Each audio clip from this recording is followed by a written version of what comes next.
நாளைய தமிழகமே எங்கள் தலைவரே, உங்கள் பிறந்த நாளில் வாழ்த்தி வணங்குகிறோம்.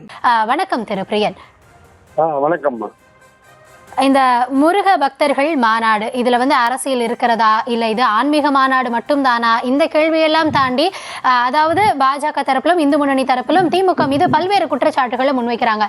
குன்றை காக்க போறோம், குமரனை காக்க போறோம் அப்படின்லாம் சொல்றாங்க. ஆனா திமுக என்ன சொல்கிறது அப்படின்னா, அதாவது ஆன்மீகவாதிகளுக்கும் இறை நம்பிக்கை கொண்டவர்களுக்கும் இந்து சமய அறநிலையத்துறை அவர்களுடைய செயல்பாடையும் தாண்டி ஆட்சி ரீதியாக அரசியல் ரீதியாக நிறைய திட்டங்களை நம்ம செயல்படுத்தி இருக்கோம், எவ்வளவு ஒதுக்கீடு பண்ணியிருக்கோம், எவ்வளவு குடமுழுக்குகள் நடத்தியிருக்கோம், இந்த கணக்கையெல்லாம் சுட்டிக்காட்டி அவங்க சொல்றாங்க.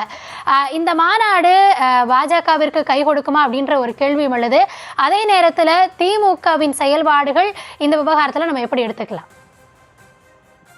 திமுகவை பொறுத்த மட்டும் அறநிலையத்துறையில கடந்த 4 வருடங்களாக அவங்க செயல்பாடுகள் சிறப்பாக தான் இருக்கின்றது. எந்த விதமான சந்தேகமும் கிடையாது.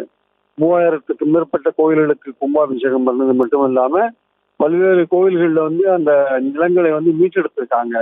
ஆயிரக்கணக்கான ஏக்கர் நிலங்களெல்லாம் மீட்டெடுத்திருக்காங்க. வராத வசூல்கள் எல்லாம் வசூல் பண்ணி கொடுத்துருக்காங்க. இன்னும் பலவிதமான விஷயங்கள் அவங்க தொடர்ந்து பண்ணிட்டு தான் இருக்காங்க.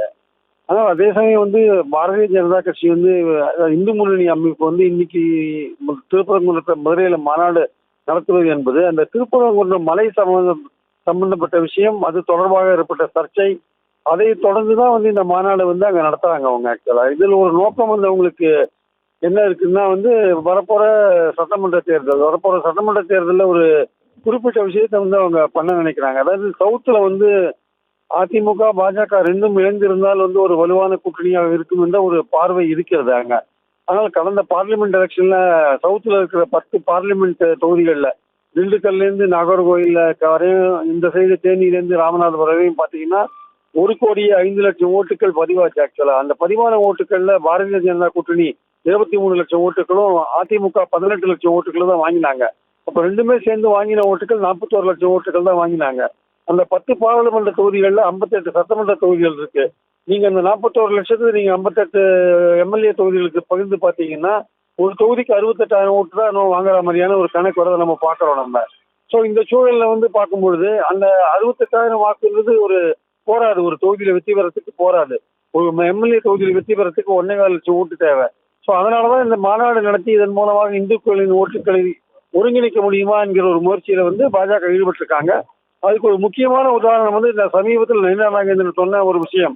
அது சம்பந்தப்பட்ட பாட்டு வெளியீட்டு விழால நயினார் நாகேந்திரன் என்ன சொன்னார்னா, இந்த வருஷம் விநாயகரை இந்த வருஷம் முருகனை கையில் எடுத்திருக்கோம், அடுத்த வருஷம் தமிழ்நாட்டை கையில் எடுப்போம் அப்படின்றாரு. அப்ப முருகனை கையில் எடுத்துக்கோம்னா அதற்கு என்ன பொருள்? ஆக்சுவலா அப்ப அரசியல் ரீதியா முருகனை பயன்படுத்துறாங்கன்னு தானே அர்த்தம்.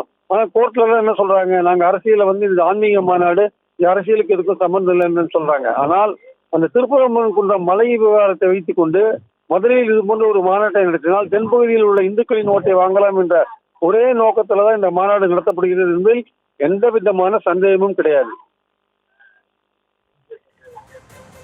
நாளைய தமிழகமே எங்கள் தலைவரே, உங்கள் பிறந்த நாளில் வாழ்த்தி வணங்குகிறோம்.